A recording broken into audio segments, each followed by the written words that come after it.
ituloy natin yan. Although napagod talaga yung mga tao. And another thing, bago ko makalimutan, pinadala ng subpoena ang mga vloggers na nagtanong lang kami. Wala pa ako natatanggap na subpoena from email. Okay? Lahat ng vloggers, diba sabi ng NBI, pinadala na ng subpoena.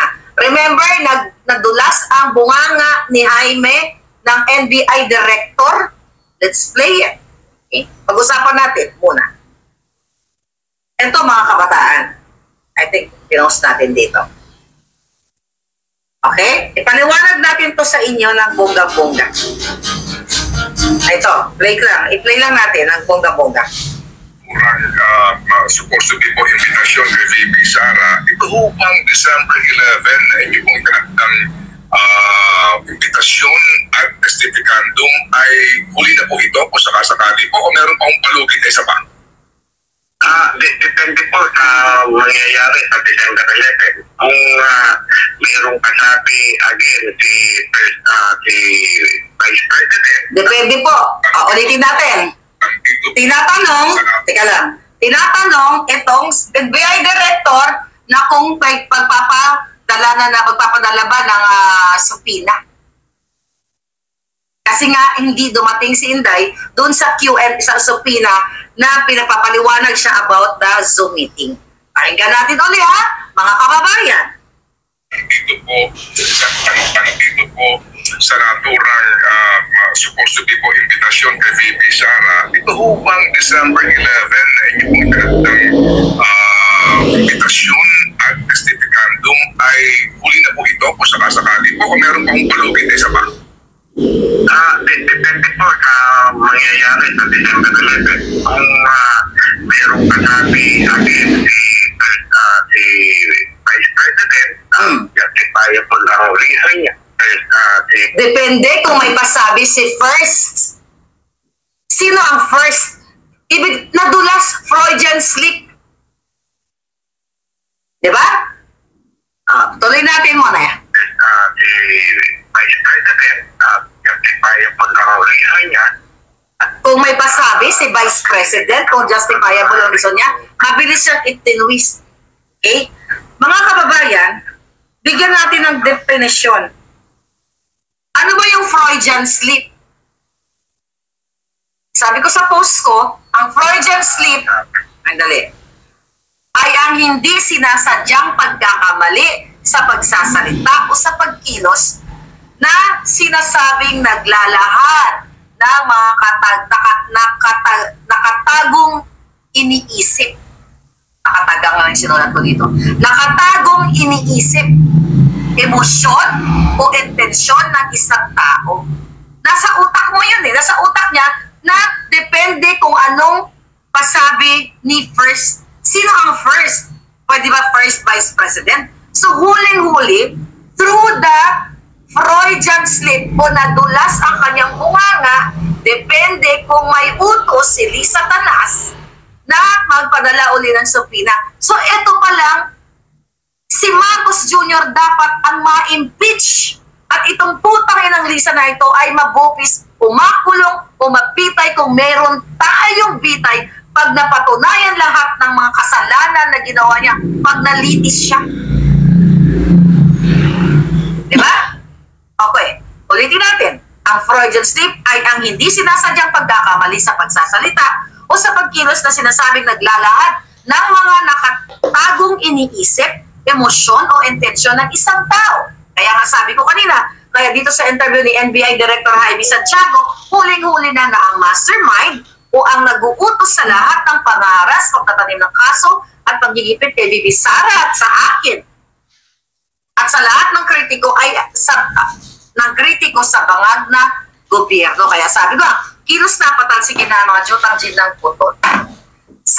Only sa bangag administration, sa ating makabagong panahon, na sinusupina ang mga vloggers na nagtatanong doon sa Zoom meeting o press conference ni Inday. Ako po at si Maui at si Attorney Trixie pinadala na rin, si Ana pinadala na rin, At I don't know kung sino pa yung ibang mga pinadalhan. I'm not sure. May nag-post na ba? Malinaw na ang nagkukumpas, ang nag-uutos, ang sumisira ng inyong buhay, kayong mga 100 million Filipinos, mahigit, ay ang putang inang Lisa Marcos na kidnapper at si Marcos Jr. na adik at si Tambaluslos na kawatan. Lahat at ang kanilang mga kasawat. Wala na pong batas sa Pilipinas dahil ang Vice President mismo ay pinagkakasakisahan ng mga buwaka ng ina pero hindi magwawagi ang mga yan. Yeah? That's why you have to speak up day. Mga palangga, kung ganito ng klase na ang ating second to the highest person in the land, the Vice President, mga kababayan, ay ginagapang ni Lisa Tanas.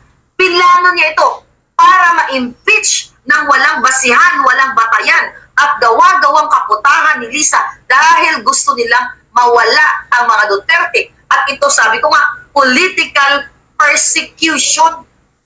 Gumagamit sila ng mga paninira. Ginamit ang huwadgon, ang mga media para i-highlight si Inday, 125 million confidential fund, and now 40 million na travel funds naman ang kanilang hina-highlight ngayon. Samantala, ulit-ulitin natin ang gold reserve issue. Ang travel funds ni Bangag, ang travel funds ni Tambaluslos na 1.8 billion na itinanong, inosisa ni Doc Lorraine at ni Ka Eric kadahilanan ng kanilang pagka-contempt sa Senado ay sa Kongreso. Tahimik. Wala na po. Lulubog na ang Pilipinas kung papayagan ninyo. Kaya kayong mga OFW, tama po ang panukala, ang idea ni Princess Maui na nagtiyaga dyan sa EDSA. Patuloy pa rin dumarating yung mga tao actually sa EDSA, pero sila Maui nag-rest na kahapon, pero doon pa rin yata sila ngayon. Kailangan nating patuloy na mananawagan. Tama ang sabi ni Maui, kayo mga pupunta doon, invite your friends. At least magdala ka ng 5, 2, 3, 4, 5 tao, wag lang mag-isa ka. 10, the more the merrier. Pupunuin natin yung EDSA. At dahil ngayon, sa nakita nilang sobrang powerful na ang mga tao sa EDSA, ano ang gagawin nila? Sa December 7, mamimagasos na naman sila ng 1.5 billion, according to, naibalita na rin ibang vloggers dyan, 1.5 billion para mamigay ng ayuda dyan sa EDSA Shrine para pasigawin ang mga tao na bangag-bangag, parang linlangin kayo. By the way, may nag-send sa akin. Pati mga elementary ba o high school students, ginamit ni Bangag para kunyari tuwang-tuwa sa kanya, in-stage or drama lamang o kaputahan lamang yung mga estudyante na, BBM. Pakinggan natin to. Katsipanggahan, mga kababayan. So cheap at so katarantaduhan. Alright. Here. Ito, pakinggan nyo pakinggan ko lang. Pumunta si Bangag sa eskwelahan ba ito? Ako saan to?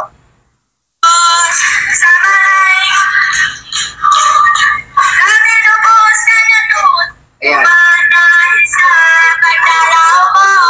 Dalaw mo! Oh my God!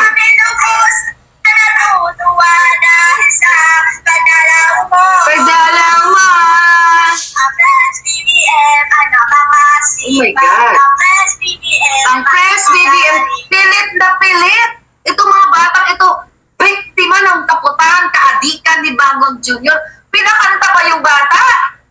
Unang-una, sino ba nanay nito? Kayo namang teacher kayo, mga teacher kayo, mga maestra kayo, nagpagamit naman kayo. Oh my God! Ito pa. Ito pa, yung nagsigaw-sigaw yung mga bata. Ay, hindi, iba pala yan. Ito ba yun? Ito. Ayan.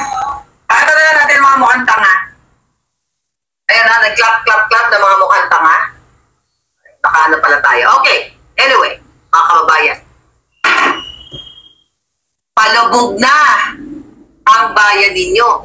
Ginagamit ang mga kabataan. Alright? Kawawa ang Pilipinas, sabi ni Palangga. Now, balikan natin. So, anong gagawin natin ngayon? Maraming magagaling na abogado naman si Inday Sara na eksperto sa batas. Compare sa mga abogado ni Bangag na walang alam. Kaya, yung legal defense Inday, i-challenge itong mga kasinungalingan nila. At pwede, pero kasi nga, dahil ang judiciary ay karamihan sa kanila, ay sinungalingan na rin ni Lisa Tanas ng pera yung mga justices sa Korte Suprema. Pwede yan i-challenge ni Inday Sara at ang kanyang mga abogado kung meron ba talagang grounds. Wala nang grounds eh. Dahil nagkaroon na nga ng dito? Okay. Ang sabi ng COA. Oh. Diba? Nagkaroon na nga ng unmodified opinion. Tingnan natin, hanap ko lang yung article. Dami. Ayan. Asan yung article na yun? Imagine mo, temo oh. Spending surge in Duterte's office. Oh, Philstar yan. Patungkol nga ito sa travel expenses. Puro ganyan. Puro Inday Sara. Gastos ng biyahe ni VP Sara Duterte noong 2023 tumaas ng, hindi pala, 111% daw pala, hindi 6%. Times 6. 111%. Yan yung kanilang mga headline. Mga kababayan, yan yung mga kadyatahan. Yan ko lang yung article na yon ng COA, no? But anyway, this is COA. Alright, COA. Sino nagsabi ito? Isang malaking budol. Impeach mo versus Sara.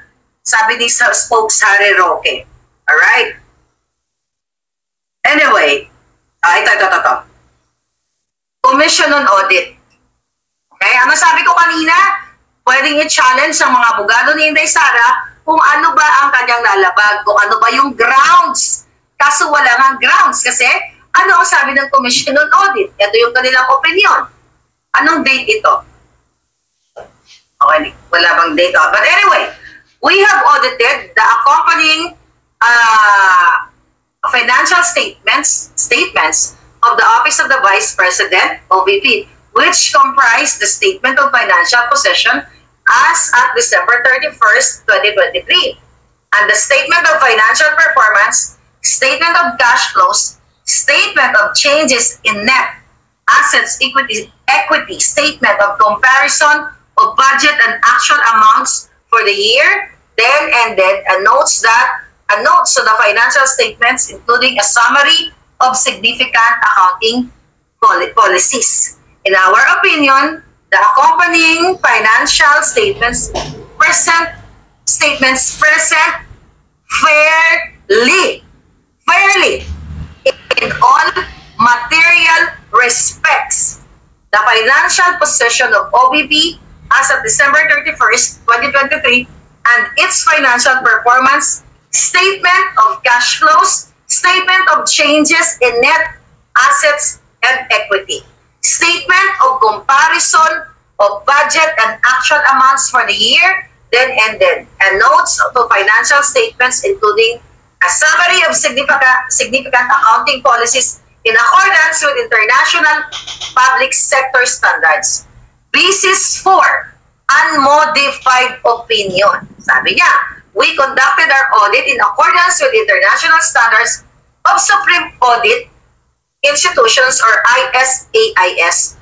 Our responsibilities under the standards are described in the auditor's responsibilities for the audit and financial statements section of our report. We are independent of the agency in accordance with the revised Penal Code of Conduct and ethical standards for Commission on Audit officials and employees, together with the ethical requirements that are relevant to our audit of the financial statements, and we have fulfilled our ethical responsibilities in accordance with these requirements. We believe that audit evidence we have obtained is sufficient and appropriate to provide a basis for our unmodified opinion.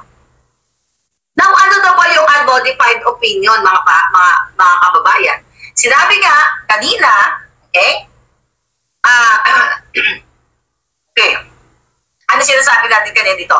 Na ang ibig sabihin nito, ito ay pinapakita na ina-assure ang taong bayan na sinasabi ng auditor o ng Commission on Audit na yung mga financial records o statements o report na isinabi nila ay nasa tamang wisyo, fair and square.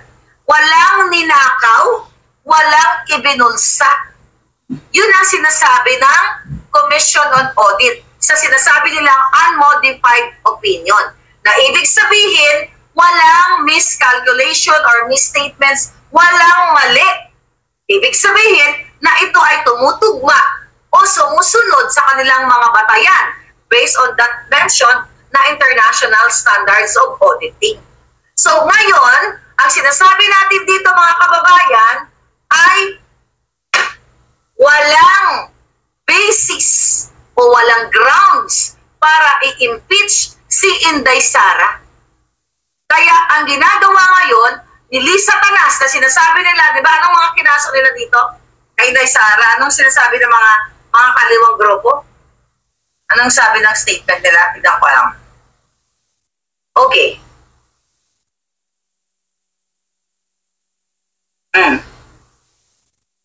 Okay, abuse of power.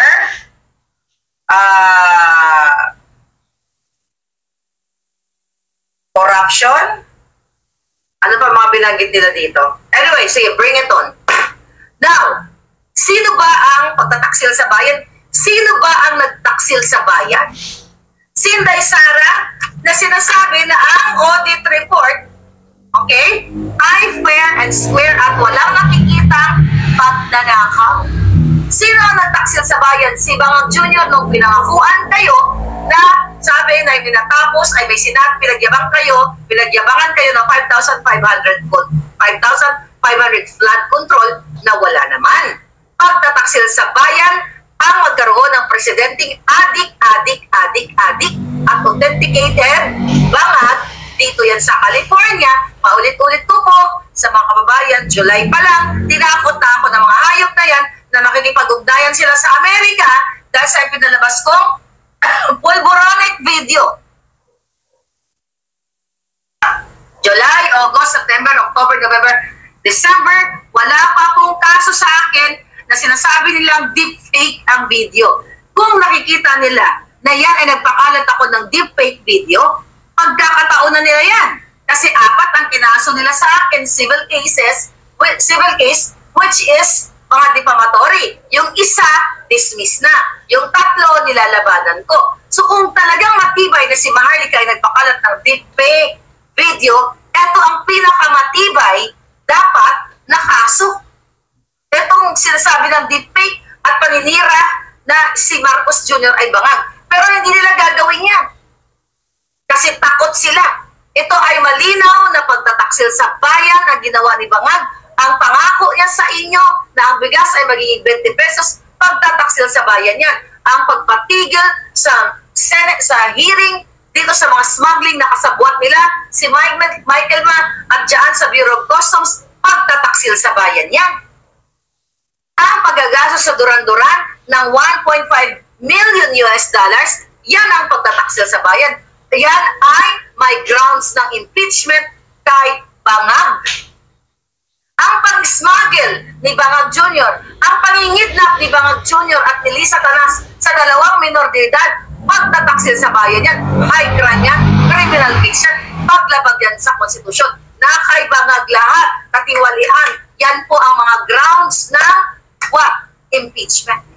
Ang bribery, hindi lang yan Inday Sara ni Tambalustos na tumanggap ng pera sa Okada. Si Marcos Jr., si Lisa Tanas ay tumanggap din yan. Yan ay impeachable. Yan ang mga grounds ng pwedeng mapatalsik ang presidente. Meron bang tinanggap si Sara sa Okada? Wala. Ang tumanggap si Tambaluslos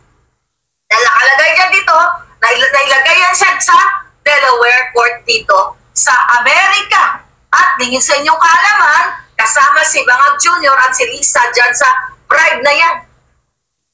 Si Lisa, hayop na yung putang inang yan, kaya dapat magkatotoo, i-manifest nyo yung mga panaginip ko o yung panaginip ko na inikot ko yung julo ng mga demonyo.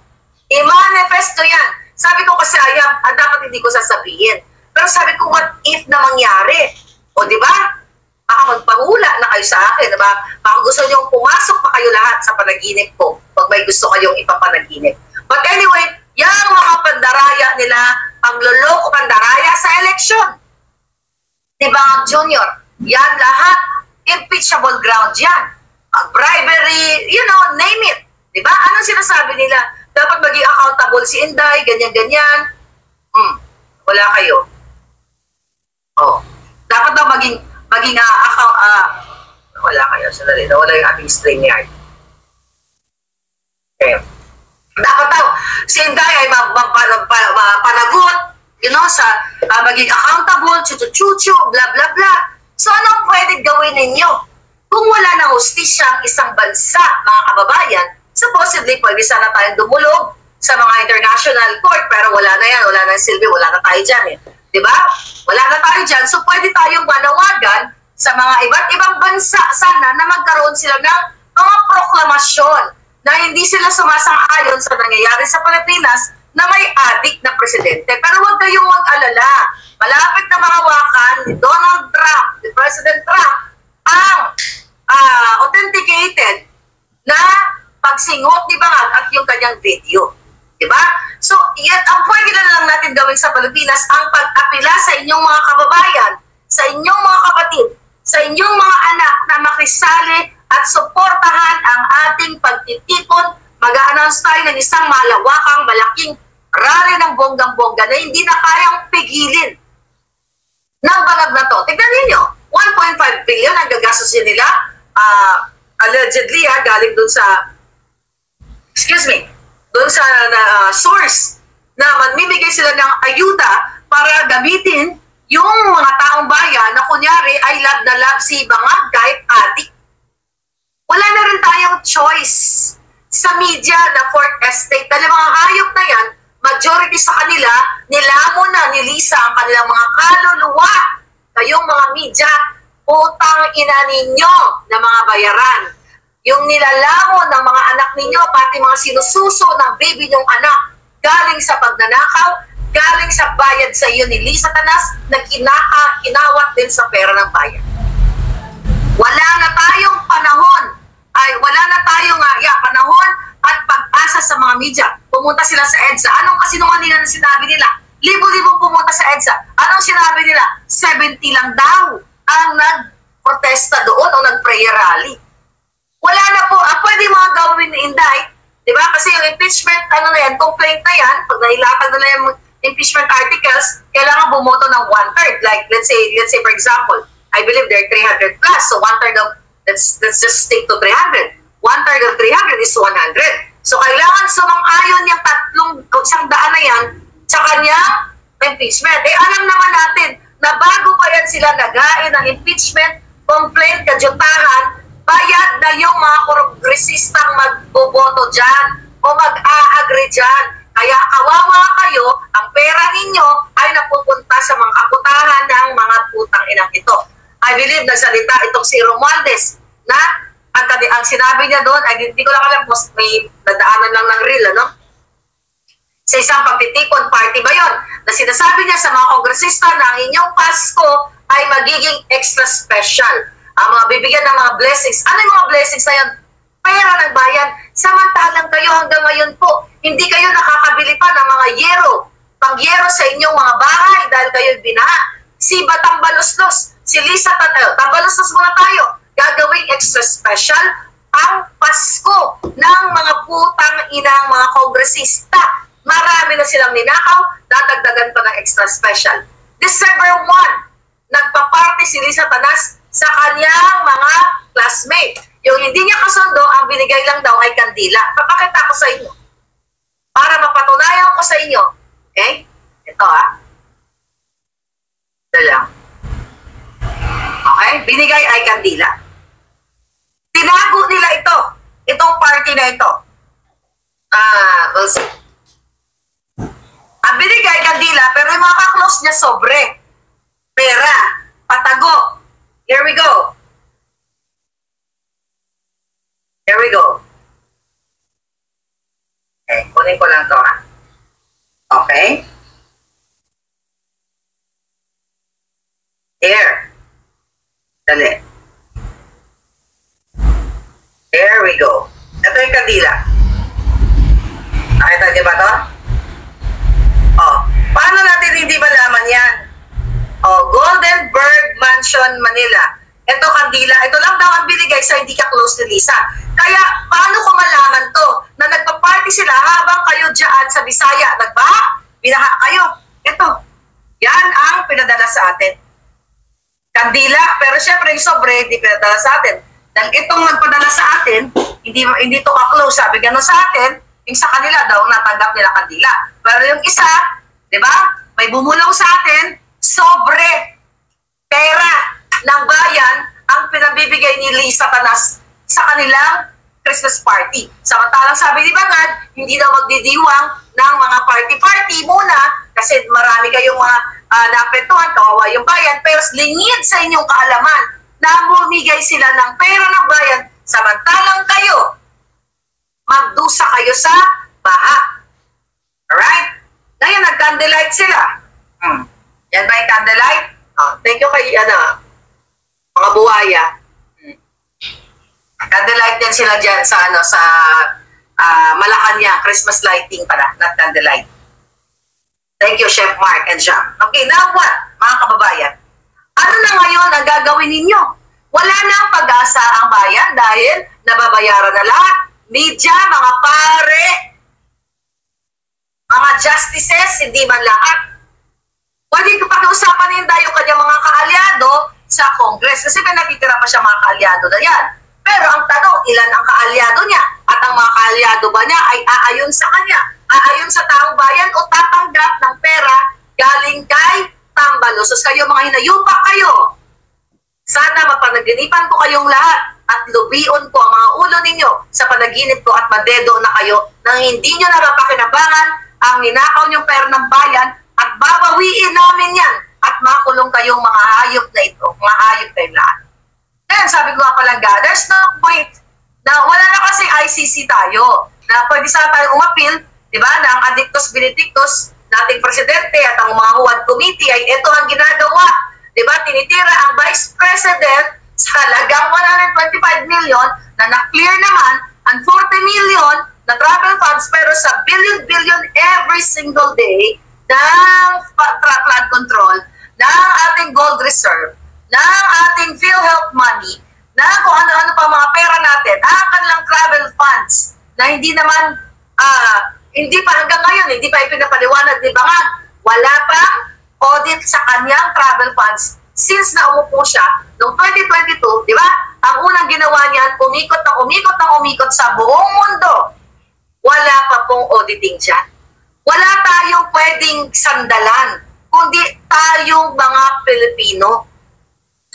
Kailangan nyo, kayo mga OFW, ay lumabas sa inyong bayan dahil yung mga international organizations ay mukhang nabayaran na rin ni Lisa Tanas. At syempre, ang ICC, wala na tayo dyan, di ba? Kaya sabi nga ni Pangulo Duterte, kahit noong panahon niya, meron tayong sariling justice system. Bakit tayo pangimasukan ng ilang bang lahi? Di ba? Kaya siya pumalas yan. Pero, ngayon, totoo, wala na tayong justice system. Kasi majority, di ba lahat, ng mga justices ay sinungalingalan na ng gobyernong Bangag ang kanilang mga bunganga. You know what? Kayong mga polis at kayong mga military, kayo lahat nasa gobyerno man lang. Alam ko, gusto nyo nang mag-alsa o magsalita. Maawa kayo sa inyong bayan. Nakita nyo na yung ugali ni Lisa Tanas dun sa yung nag-viral na yan, di ba?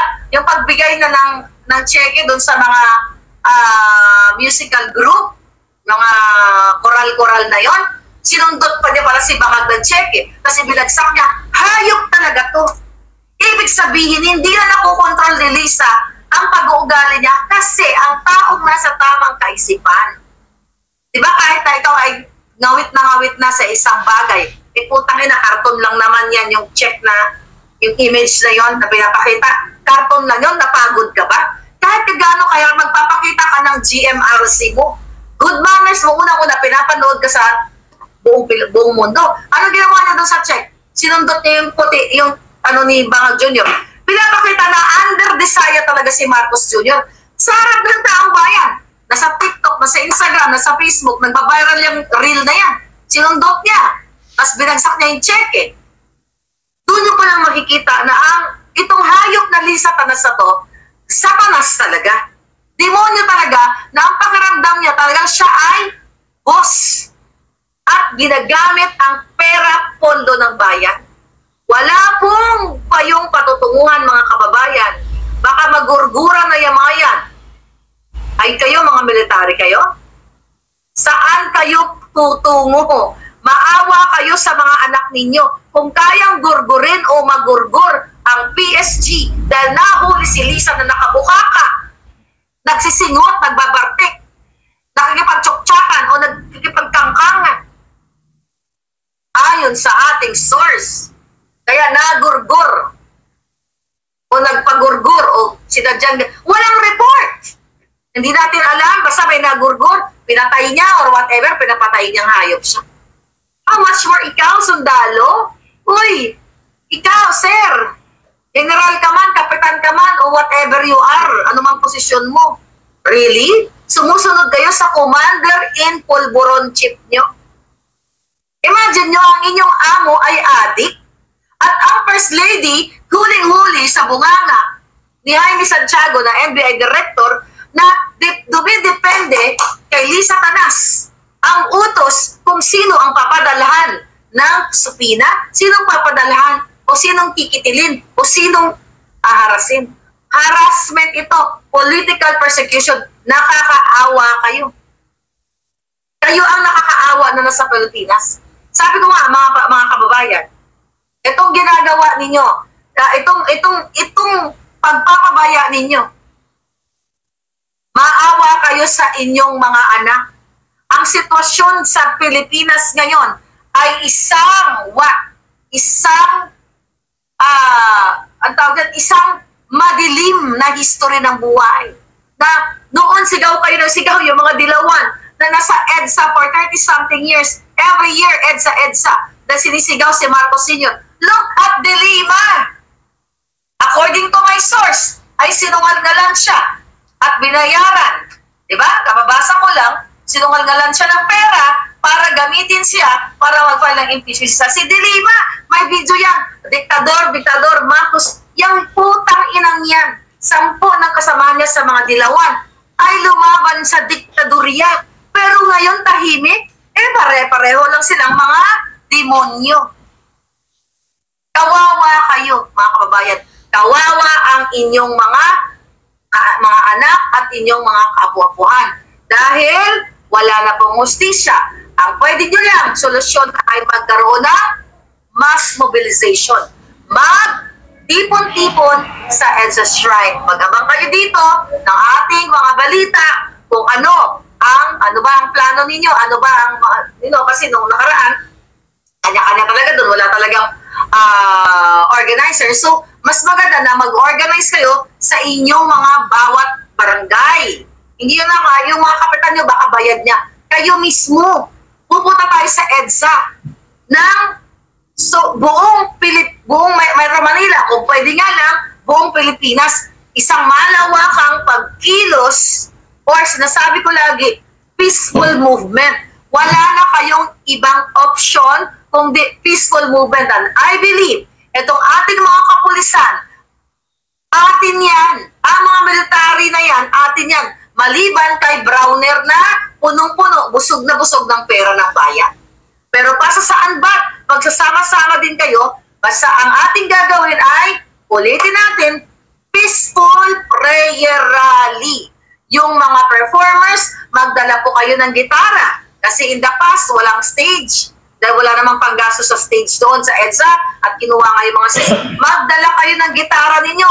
magdala kayo ng xylophone, trumpet, kung ano man, na mga musical instrument para pag napagod na yung mga speakers, may mag-volunteer na magkanta. You entertain your people habang kayo ay nahihirapan.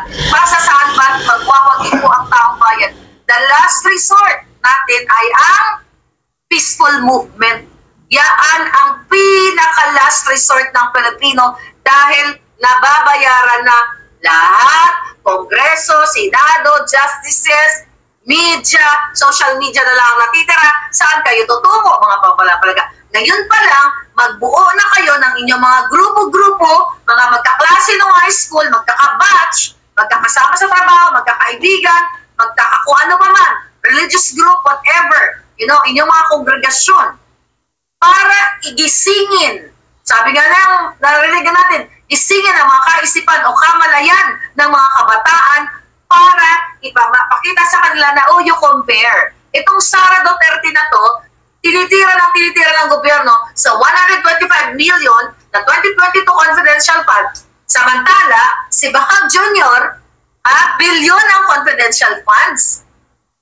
Wala, hindi siya ino-audit.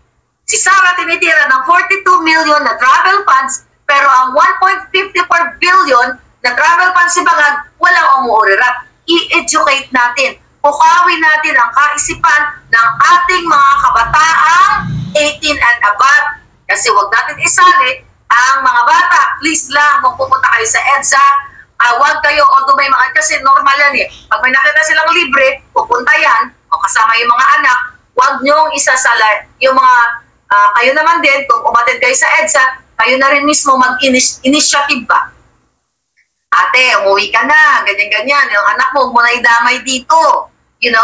Yan ang pinaka-pwedeng gawin ng Pilipino, mga palangga. Kasi, mga kababayan, wala na pong hustisya sa Pilipinas. Ang mga vloggers, tinatakot, sinasapina. Ako, kinakasuhan. Pero sabi ko nga, over my alindog, hindi ako susuko sa pakipaglaban sa mga demonyo, kay Lisa Tanas, kay Bangag Jr., kay Ramwa, lahat yung mga hayop na yan. Sisiguraduhin natin na mag-manifest yung panaginip ko, na ginikot ko yung kanilang mga julo. Sana magkatotoo yan, mangunguti na lang silang bonggang-bongga, mga palangga. Dahil sobra na tama na ang ginagawa nila sa kaputahan, pangandanakaw, pangingidna, pang-smuggle, pang-bribe, lahat na panggigipit, pangharas, name it! Ano pa ba ang kailangan niyong makita, mga officers ng bayan, men and women in uniform, mga nasa gobyerno, kailangan nyo nang mag-alsabalutan para magpahayag ng inyong nararamdaman. Particularly sa DOH, sa Bureau of Customs, binababoy na kayo lahat yan. You have to speak up. At number one, binanggit ni Pangulong Duterte yun, civil disobedience. Kung lahat ng mga transport group, lahat ng mga teachers, huwag nang magturo, pumunta na kayong lahat dyan. At palitan na ang gobyernong adik at bangag, mga kababayan, magkakaroon ng pag-asa ang bayan.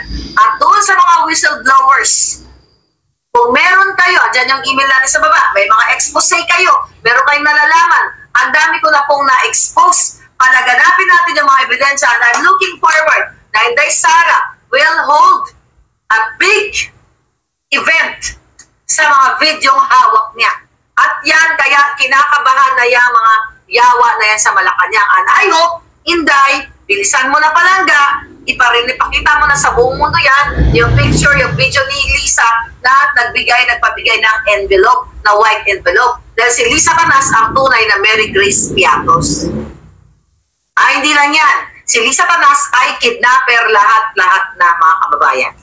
Yan, mga whistleblowers na nanawagan tayo, lahat ng pinadalan ng video ni Lisa, lahat dapat ay magsalita kayo, nandyan ang email natin, magsalita kayo dito, papaketin ko kayo sa mga susunod nating pag-vlog, mag-message kayo dyan sa email na yan, mga palangga, ipon-ipunin na lahat natin ang mga ebidensya, kung pwede tayong magbayad ng billboard, ilagay natin si Lisa Tanas, si Bangag Jr., si Tambalustos, kung ano yung lalo ng pagsisingot ni Bangag, at yung video ni Lisa Tanas, ilagay na rin sa billboard yan, yung mga mayayaman dyan, kayo na mag-sponsor. Ipakita nyo sa taong bayan kung gaano ka-adikto si Marcos Jr. Isalansan natin lahat, mga palangga.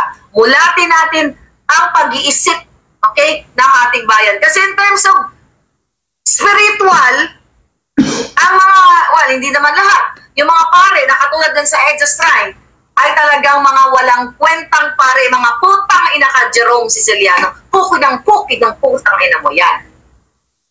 Ang Diyos mo ay demonyo. Mabuti, ito si Cardinal, Sino yung Cardinal? Pangalan nun? Ano pangalan ni Cardinal? I forgot. Hindi ko kasi siya kilala. Nagsalita siya, di ba? Pero Cardinal, kailan ka magsasalita? Ano pangalan ni Cardinal? Kailan ka magsasalita? Advincula, thank you. All about. Kailan ka magsasalita? Tama na ang preaching nyo. Ito, mga palangga, I challenge all of you, lahat ng Katoliko na nasa Pilipinas. At kung kayo ay naniniwala na namimili o selective ang mga pari na hindi nagsasalita, huwag na kayong magsimba. Katulad ko. Hindi porket hindi ka nagsimba, ay demonyo ka na. Tignan nyo. Tignan mo si Siciliano. Pare, ora paroko, pero demonyo. Huwag na kayong mag-donate sa simbahan. Baka pinangbababae lang o pinangpupukla lang. O, di ba? Ng mga pare. Magtaka kayo ngayon kung bakit ang Pangulong Duterte ay nagsalita sa inyo. Ayaw nyong manindigan sa inyong mga parishioners. Nakikita nyo na si Marcos Jr., mga hayop kayo. Yung hindi nagsasalita mga pare, mga puking inan nyo. O, Katoliko ko, pero mumurahin ko kayong mga kumakampi sa kaibangag. Putang ina nyo na mga paring tiwali. Katoliko ako pero putang ina nyo. Why? Papapayagan nyo lang ba ang bayan? Habang adik si Marcos, habang si Lisa ay demonyo, nakikita nyo sa reel, nanonood din naman tayo ng Facebook, pero wala kayong kwentang Pilipino, hindi kayo alagad ng Diyos, alagad kayo ng demonyo. Pati ang ibang mga religious group. Nasaan kayo? Maputang ina nyo din. Nasaan kayo? Preach kayo ng preach. Kailan kayo lalabas? Yung mga putang ina lang. Sino sinusunod yun? Demonyo? Nakikita nyo na si Lisa Tanas? Ang ugali niya na nagpapatakbo ng bayan? O baka binibigyan din kayo ni Lisa Tanas ng pera, ng ayuda, ng bribe. Then, nasa madilim na tayo na henerasyon. Kawawa kayo. Diba? Buong buhay ko, katikista pa ako ng bata. Nagkatikisem ako. Kapag summer class, meron katikisis na sa aton, di ba? Sa Ilonggo. During summertime, lahat dati, kabisado ko ang rosaryo, lahat ng dasal ng Katoliko, kabisado ko yan. Pero nung nakita ko yung kaputangan ng ibang mga paring Katoliko, hindi ko po sinasabing lahat. Dahil sila, Father, yung mga nagsalita sa Cebu, yung dalawa, tatlong pare, ang nakikita ko. Father, hindi kayo kasali dito. Ang minumura ko lang po, ang mga demonyo o yung mga kardinal ninyo na ayaw manindigan. Ay, si Cardinal Advincula, hindi ko naman minura yan. Cardinal, baka naman. Baka gusto mong repasuhin, baka gusto mong anuhin yan si Siciliano, kung ano pa pinasag, sasabi niya sa interview.